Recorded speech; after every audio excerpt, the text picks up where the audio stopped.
one of today's reading. I want to thank Nene for lurking this whole time, and I really appreciate you and everybody who watches this on YouTube.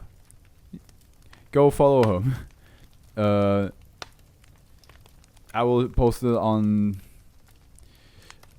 I think on this video, basically, I will post it in the comments how her name is spelled. Actually, I just put it right. Just put it right here. Everybody follow her on Twitch. She's a very lovely person. Plays a lot of good games, and just she's a very chill person to hang around with. Just if you do chill with her, be nice, okay? All right.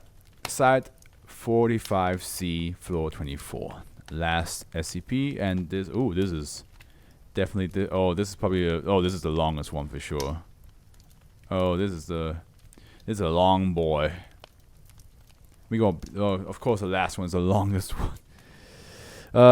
Okay, well, here we go. Euclid, distribution class, dog. Yeah, it fucking is dog. Caution. Assigned site 45, site director redacted, research head Dr. Stuart Hayward. Assigned task force redacted. Special containment procedure: entry into floor 24 must be authorized by at least one staff member with level 3 clearance or higher. By the way, what's the okay? It's highly rated. Elevators on site 45C, which.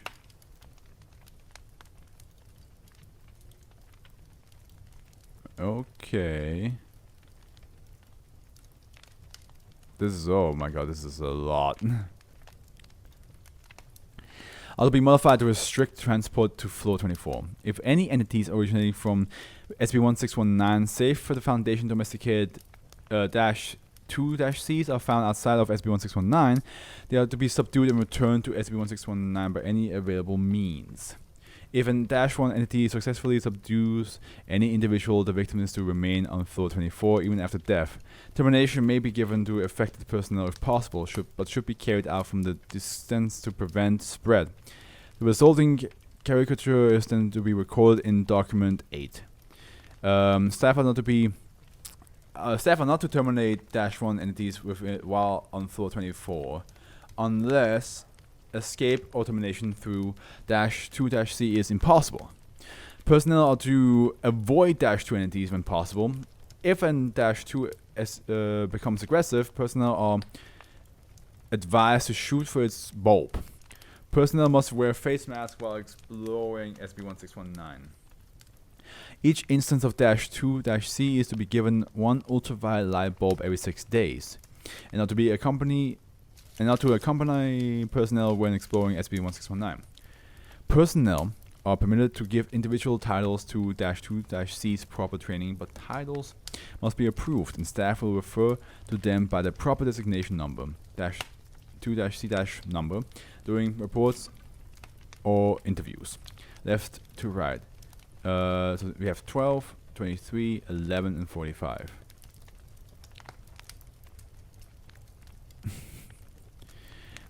They're just pixel lamps that became aggressive. Well, I mean, the pixel lamp is already aggressive. It does destroy the eye. SB-1619 is the designation given to the phenomenon currently affecting floor 24 of the subterranean site 45C. SB-1619 can only be accessed via site 45C elevators, all other methods leading to floor 24 being sealed off and replaced with a graphite drawing of a floor on the wall. Floor 24 has become self-contained dimensional anomaly. SB-1619 consists of various hallways, rooms, and observatories, but lacks any doors, leaving empty doorways. SB-1619 environment contains various art supplies and furniture, primarily consisting of modern glass tables and office chairs. Sketches and documents written in French have been recovered from the desks present within SB-1619, and then to SB-1619's layout has yet to be discovered. Floor 24 has become a habitat for several types of sentient autonomous sculptures, grouped into 2 categories, -1 and -2. SB-1619's walls and floor are covered with -1-A, an unidentified plant species which has the appearance and texture of canvas paper. The main threat present on SCP-1619 is identical female humanoid sculptures with a thick outer layer of water and waterproof paper, collectively designated as -1. Each instance of -1 is filled with a black paint with a pH of 8.2. -1 entities originate from -1A and are hostile to breathing subjects with a detectable heartbeat. Yeah, that's great. That's all of us. And these do not appear to notice or give attention to subjects until they have been spotted while breathing. -1 entities will emit a loud moan when terminated by personnel, which has proven to alert nearby entities. However, if killed by an unnoticed subject, the instance will remain silent. Okay, so you basically have to like surprise attack them, huh? Surprise instant, yeah, stealth kill them. I spoke of Assassin's Creed in this stream, so yeah, just stealth kill them when you can. -2 is a collective term for a group of sentient constructs crafted from lighting equipment. Many -2s resemble and behave similar to animal species found outside of SCP-1619, such as canines, felines, vermin, and entities supposedly originating from various mythologies. See -2 overview. However, since some -2 have been found to be simply autonomous industrial floor lamps. Dude, this should be a game. Is there a game of SCP-1619? Because this would be a... You know what? I'm gonna jot this one down in the... Make a video out of this. And if not, this would be a cool idea for a game to make. So yeah. Oh yeah, I should probably copy the whole thing. Give me the whole thing, please. Thank you. Yes. In brackets, potential game idea. Let's see how it goes. Let's see what else it has to say. Because I have an idea already. Each -2 is constructed mainly from steel and aluminium. Its black color has a tail consisting of a single plug. Has at least one ultraviolet light bulb to represent the instance's face and the words Torchbearer and A engraved on its back. The majority of -2s have a protective faceplate covering its bulb to protect it from damage. If this bulb is broken or burns out, the instance will cease movement and will lose noticeable autonomous properties. If a -2 is prevented from carrying out its preferred hunting methods for an extended period of time, the bulb will begin to dim, and the -2 will eventually cease functioning. Either the act of killing a -1 or breaking a light bulb is sufficient in preventing its bulb from dimming. So wait, if you destroy the light bulb, it stops dimming the bulb? Is that what I just read? Or breaking a light bulb is sufficient. Oh, so like just breaking a light bulb around it. I was like, how does that work? How does destroying its bulb make it grow brighter? But yeah, I get it now. For information on the behavioral instincts of -2 and -1-2, see Addendum 2. SCP-1619 is believed to have originated from anomalous item 00553.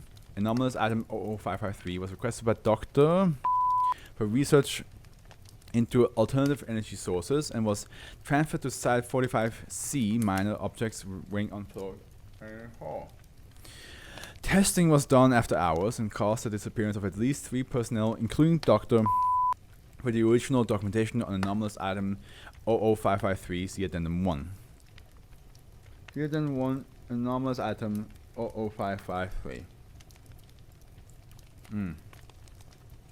Item description: a cylinder filament bulb which generates enough electricity to remain lit. Tungsten filament does not appear to wear out despite its constant electrical current. Manufacturer's stamp reads a date of recovery 11/1959. Location of recovery: Paris, France. Current status: transferred to Site 45. Note: with the energy crisis around the corner, it might be beneficial to try and use this object to lighten the load a bit. Based off the notes, if we sap enough energy from the bulb, it might try and compensate to keep the bulb lit. Wouldn't hurt to test it out in a controlled environment at least, Doctor. Listen. A sentient light bulb would not be a good idea. And then 2 behaviors are on hunting methods of -1 and -2 are organized by designation. So we have -1, -1A. Okay. -1 instances are slow moving but will attempt to surround and restrain victims. Once restrained, and -1 will attempt to perform cardiopulmonary resuscitation (CPR), blowing into the subject's mouth while occasionally stopping to apply both hands to the center of the victim's chest, repeatedly pressing down approximately 30 times before continuing to exhale into the subject's mouth. During this process, the attacking -1 will release paint into the mouth of the victims. Paint? The pain produced by -1 will remain in the victim's stomach for approximately 1 minute before reacting to the victim's gastric acid. Typically, the victim will be released before the paint reacts and will attempt to escape. Afterwards, it will begin to replicate itself inside the victim's stomach, doubling in quantity over a period of 3 seconds while its pH level elevates to 14. Victims will experience major corrosive burning in the stomach, esophagus, and mouth, and will continually vomit the substance, damaging the affected area further. Breathing will become difficult due to the swelling of the throat and esophagus, and the intestinal lining will erode, which will cause massive hemorrhaging. Yeah, this needs to be a game. Like an escape labyrinth type game. Like each floor has like more of these things and you have to like avoid them. The paint will continue to replicate within the victim, which will kill the victim through rupture and eventually dissolve the majority of the body. When the victim has died, -1A will begin to absorb both the paint and the cadaver, preventing the paint from replicating itself and flooding the area and providing additional sustenance for -1A. Damn. Self-sufficient and self-cleaning. Upon complete consumption, the place of death will be marked with a caricature of the victim. This caricature typically features the victim participating in an activity that he or she has enjoyed. If more than one victim is killed, the caricature may interact with each other, depending on whether or not the victims had some form of relationship prior to death. If the caricature features a victim participating in an activity that would normally require the participation of more people than just the victim, then faceless figures of varying gender will be depicted, aiding the victims while he or she performs the activity. Attempts to remove this caricature have been unsuccessful without either painting over the caricature or destroying the wall it is attached to us. This should be like a multiplayer game. And if one of them dies, you can actually find the caricature of them. And if 2 people die next to each other, then it's going. This should be a multiplayer game. Despite its hostility and hazardous nature, -1 are mainly considered prey by most -2 entities. -1's ineffective hunting methods, slow speed, and lack of interest in -2 only make -1 an effective predator organisms that have not originated from SCP-1619. So you should have a -2 companion with you. So -2A and -2B. -2s typically, oh my god, this is so much to read, mimic the behavior of the animal they represent.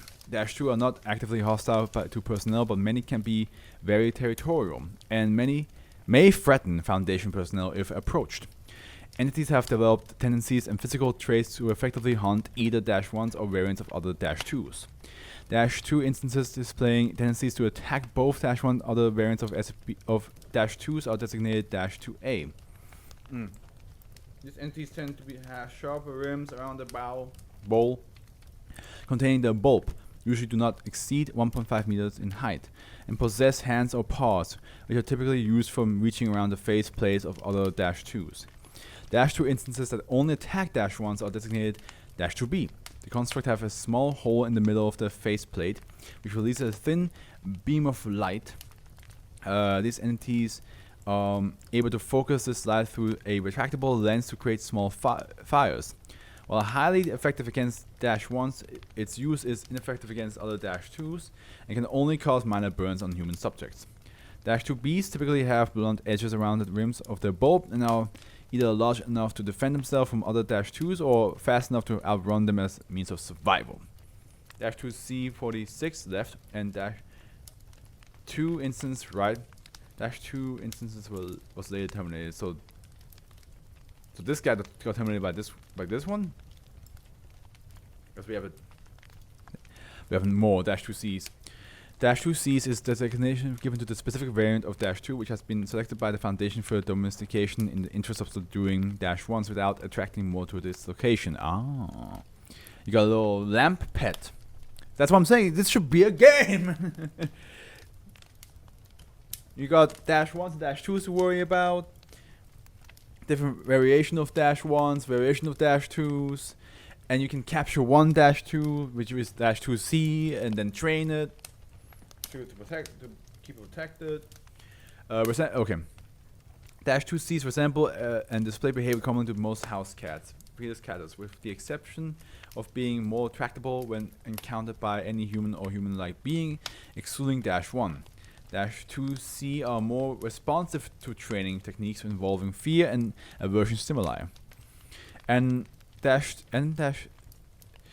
it's so weird to read N, because it shouldn't be a SCP and not an SCP. Or am I wrong? Like, I don't know, it just feels weird to see it like that. N-2C can be identified by the 3 metal struts across its faceplate, which gives it additional protection for its bulb. The original trademark appearing on every other -2 has been replaced by the words dedicated to F, who manages to shine light into every dark corner better than I ever could. On every -2C instance, -2Cs have begun to reside near known Floor 24 entry points since exploration has been conducted, and have taken to the following personnel. Unless already accompanied by 2 or more -2C entities, -2C are weaker than most other -2s, and are often considered prey by larger -2As. Document 8, partial log 9, date found 1st 16th 1960. Number 2, persons 2 unknown. Description: depicts one older male and one older woman. The man is dressed in fishing attire while holding a fish. The man appears to be presenting this fish to the woman, who is wearing cooking attire. Okay, same day. Number 15, one unknown. Depicts a woman between the ages of 30 to 40 years old. The woman is dressed in a large dress that was popular in the 1930s or early 1940s, and holding a volumetric flask. A day later, number 16, one unknown, depicts a male child 8 to 10 years old. This child is depicted having his mouth stitched together and wearing overalls and a striped shirt. The child is sitting down while petting one -2Cs resting on the child's lap. It has been one of the 2 images found where an -2C has been featured. I completely forgot there's like images apparently, yeah, right?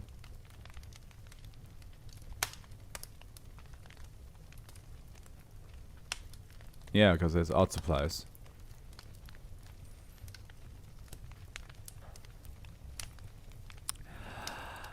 Third 28, 1960. Number 46, Agent Crowley. Depicts Agent Crowley alongside several figures wearing Foundation issue lab coats, raising a toast to a figure playing an acoustic guitar. This instance is thought to represent Dr. Hayward.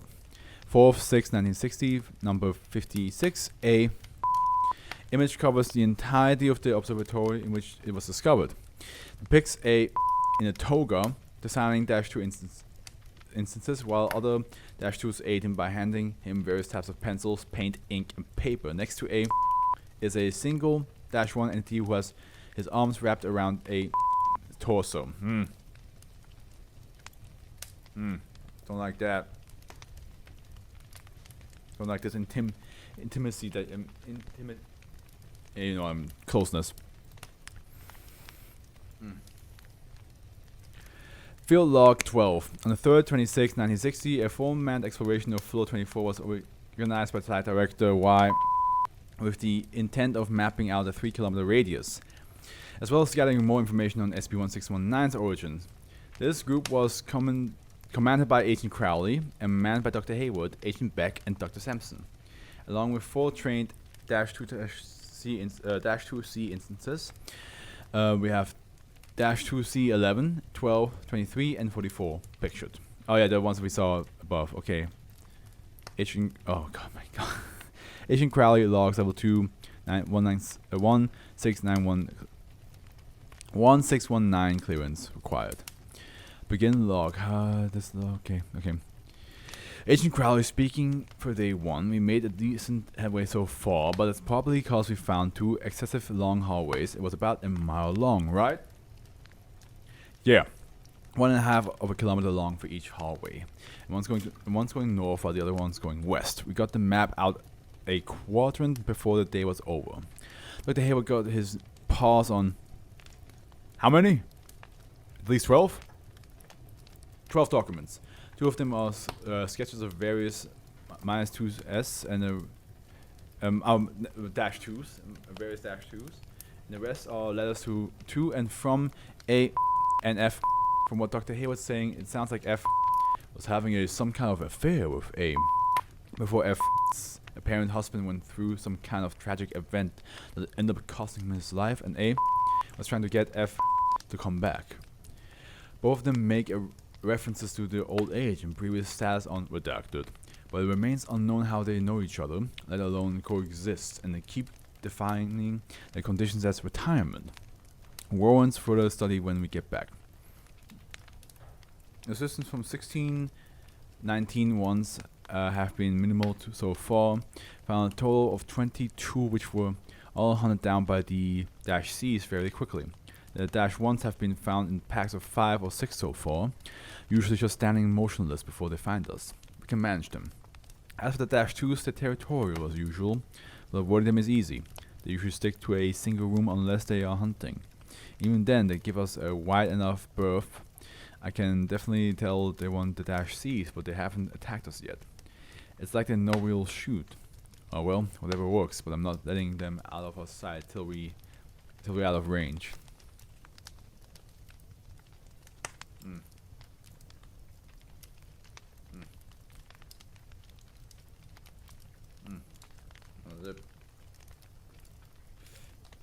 Being annoying.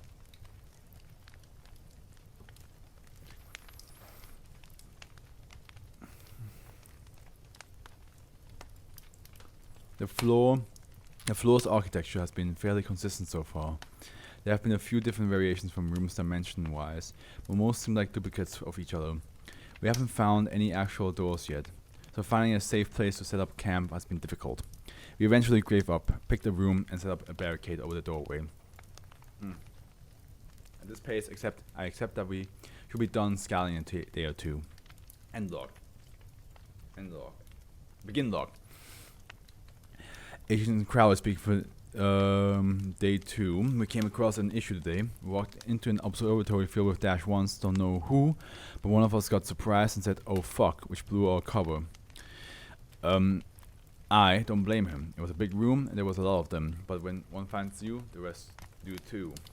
We have to run, which was risky in and of itself. Because the more noise you make, the more of them pop up, right? These hallways are narrow, and there are a lot of corners. We could run into another group of dash 1s, or the side of us running could be taken as a sign of hostility from a dash 2. I must say, for something that's supposed to act like a cat, the dash C's are pretty obedient. They didn't run off or lose track of us, so fortunately we still have them. We're in an unknown area right now. Everywhere looks the same, but we still have the maps, so we should be fine waiting till things quiet down. They'll... Guys, quiet. Here. I'll continue in the next log. End log. Begin log. Agent Crowley speaking for the continuation of day 2. Recording takes place an hour and 12 minutes from the previous log. We have a problem. The Dash 1 found us. They must have known where we were hiding, or noticed the barricade or something, because they found us almost instantly. They aren't actively trying to break in, but they're blocking our exit, so we can't leave. We can't let the Dash C's loose either. As soon as we make a gap into the barricade, the Dash 1s will react and try to get in. We originally thought they left because we haven't heard anything from past the barricade, but as soon as we looked, they attacked. I think every one of those things are just staring down the barricade, waiting for us to open up. I'm considering just shooting them, but that could just make things worse. There are 2 entry points, one facing north, one facing east. We barricaded both, but the sound of a dying Dash 1 will probably attract the rest to one entry point while we escape through the door. Through the other. I think that'd be our plan B if we can't find any other way out of this. They might just get attacked by some Dash 2s, but we'll have to wait for some time before we actually try. Maybe they'll just go back to the old room after a while. Till then we're going to have to set up camp here. If they aren't gone by then we have to try it. And now we have Dr. Hayward log, level 3 clearance. Of course, it's extremely long. But hey, it's a good story though, I do like it. I'm just a bit tired because it's the last one. Begin log. Recording remains silent for 12 seconds. This is Dr. Hayward, recording for day 14. I apologize for the lack of updates and my unprofessionalism in these events, and in this log, but we are separated from the recorder. It's been a rough couple of weeks. Plus, I guess you can say that I'm doing this for my own reasons. Basically, our escape didn't work. We went with Crowley's plan, killing 1-1 to track the rest to one barricade, close it, and escape with the other one while we try to while the rest try and get through the first. We got some of them to get away, but not all. Chris, Agent Beck, got out first but was pinned by 1-1, must have found us when the first one died. By the time most of us were halfway down the hall, I looked back and saw Beck struggling to keep some of those the dash ones off of him. There wasn't much point in not shooting. If any other were coming, then they'd already be on their way. The smell of pain was strong when they were gone. Someone might have passed out if we spent any more time in that spot than we did. Dash C's didn't mind it. They actually did most of the work. We just got to the end of the hall and shot the couple that got too close to us. Eventually got them all, but then came back. We saw him covered in black and clutching his chest in pain. He looked like he needed help, and we wanted to give it to him, but we knew what they did to him. He started to get up and move towards us. He took off his bags and tried to hand them to us, but he started coughing up blood. We showed to rumbling in pain. We left him. We had to.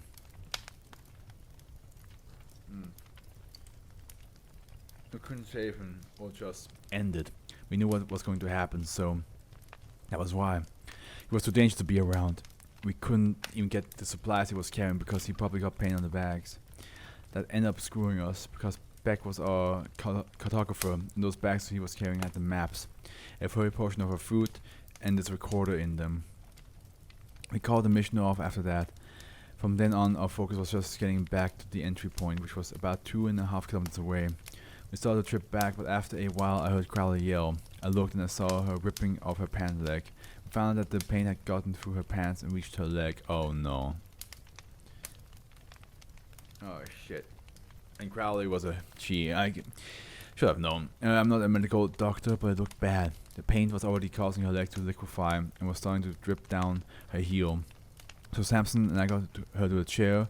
Samson said that urine would help get the stuff off her. We didn't have enough water to drink, let alone enough to wash the paint off without getting some on the one washing. But if urine could save her life, so be it. It worked as far as the paint went, but she lost a lot of flesh. Samson had to be able to do anything to help. He told me that we couldn't do much else. We bandaged her up, managed to stop the bleeding, and prevented her from going into shock. But Samson was already talking about amputation if we got back to the elevators in time. And if we didn't, he had very little to sterilize the wounds with. At best, Crowley had a week. I felt sick. I couldn't even listen to him anymore. I'll admit my relationship with Crowley was more than just professional. She was my partner for over years. We went through the same shit. When things changed, we made each other feel fucked. We made each other feel human. So you were fuck buddies. You can just say that.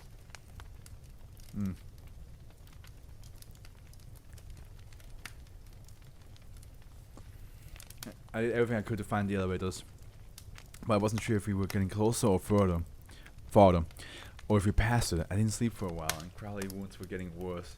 The whole leg began to swell after a few days. Then it started turning black. Crowley's leg started smelling terrible, like a corpse. Samson said it was gangrene. I did not need to know the things he told me. He stood there and told me right in front of her that her leg was dying, and that it would be better at this point if we just put her down like she was some kind of goddamn animal. As if she wasn't there in the room, like she had no say in it. I didn't feel comfortable leaving her alone with him after that. Samson kept trying to convince me that Crowley wasn't going to survive this. But how could she not? She's seen worse. How could she die from something so minor?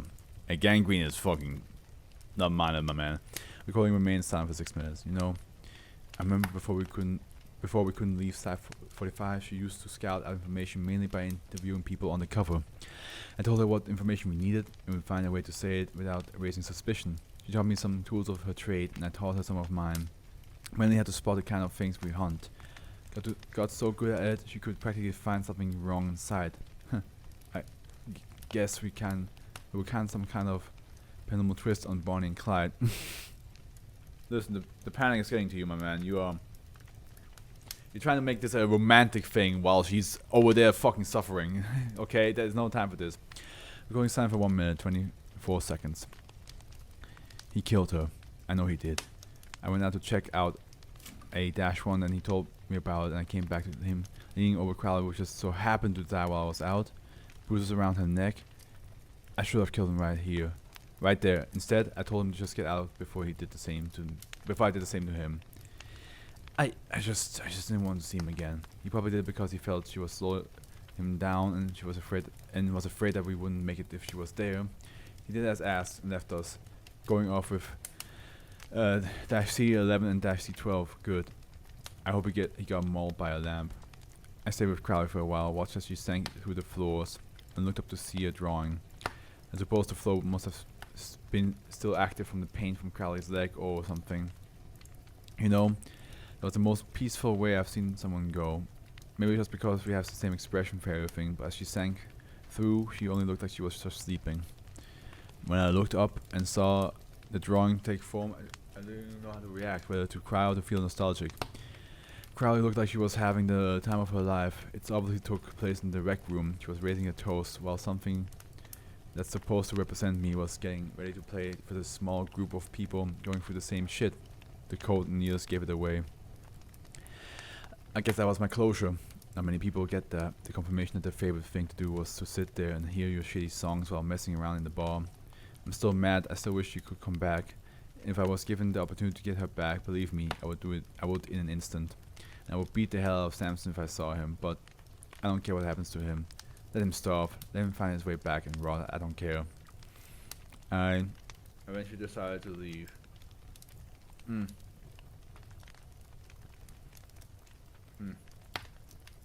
I at least tried to keep on going, but I had no idea whether I was going the right direction or not. I had vague memories of what direction we were going before this went wrong, but my goal was to find one of the really long hallways that we found earlier. Maybe if I at least found one of those, then I could trace our steps.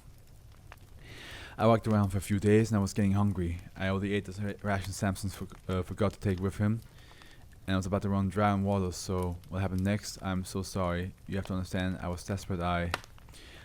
While searching, I looked inside the room and I found someone with a -1. The -1 wasn't attacking him or me, but the man who was just sitting there, staring at the floor. I went up to him to ask him who he was, if he was alright. I must have surprised him. I guess that's kind of natural when you're stuck in a place like this. But he didn't react to me as I thought he would. He introduced himself as in other words, the person whose name had been etched all over the place. We talked, but I couldn't help asking about me getting out. He chuckled a bit and told me he wanted to make me an offer. I apologized for even talking to him after that, but he offered me food so I could just hear him out. I wouldn't have done this under any other circumstances.